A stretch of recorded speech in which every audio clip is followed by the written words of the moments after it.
Yeah.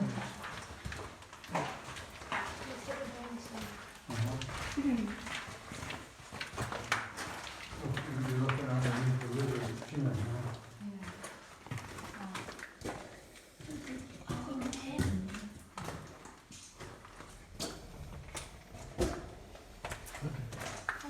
I'd like to try and get you out of that hallway, because I've got to turn off the lights in the hallway, if that's fine with you folks.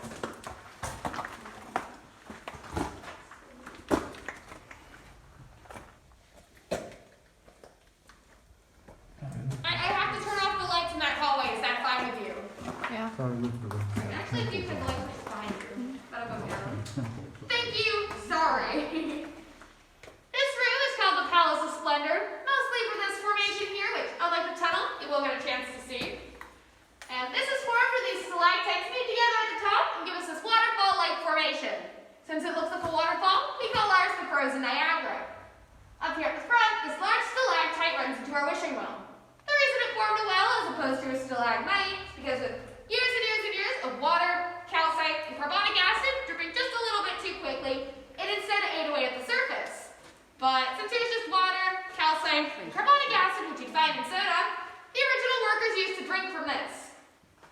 Wouldn't be such a good idea now, considering it's full of money. We don't know where the money's been, and while it's not harmful to us, carbonic acid is harmful to the money, and it's leaving metal deposits in the water. So not a very good idea to drink this now. We do collect the money every year for charity. We recently collected it about 3 months back, and the proceeds went to the Blair Building, which is the large apartment building fire that we'd had here in Huntingdon. And up here is our other reason why we don't touch things in caves. These stalactites were broken off by the original cave workers. So those little drips on the end are about 90 years of growth. Since with the amount of rain we get in Pennsylvania, it takes 120 years for 1 inch to form. So that's why we don't take or break anything from caves, because of how long it takes to grow back. And why we don't touch is because our skin is covered in oils. These formations are covered in water. Water and oil don't mix, and so if you were to touch one of these formations and get the oils on it, the water won't continue to flow over it, which will then dry it out, as we had seen with Jabba the Hutt in Dakota. And then we have a dry formation covered in oil. The water doesn't have a way to fix the fact that it's covered in oil, and that could quite possibly dry it out forever. So that's why we don't touch these wet formations either. If you have any questions? Then if you're ready, our next stop is down this first set of steps behind me and back up the other set. It's an optional landing. You don't have to go up there if you don't want to. Heading up, the steps are a little steep, and I can only let half of you go up there at one time. So I'm thinking 4 and 5 since there's 9 people. Coming back down, or if you choose to skip it entirely, we'll be heading under our frozen Niagara. Heading under there, duck. Then immediately stand up or you will knock yourselves out.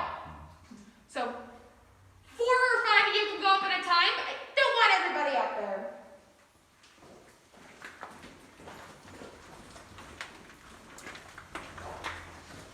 And once up there, we had lived in water like our wishing well. What had made it so special was that it was full of pearls.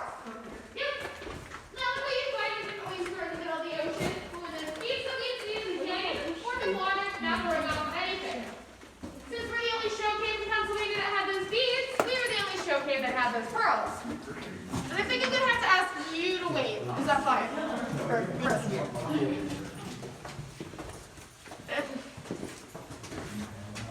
Okay. I don't want everybody up there. Who's going to ask her? I asked. Sorry. Just, are you together? Go together. Okay, you two can go up. Sorry. Okay. Since they're the only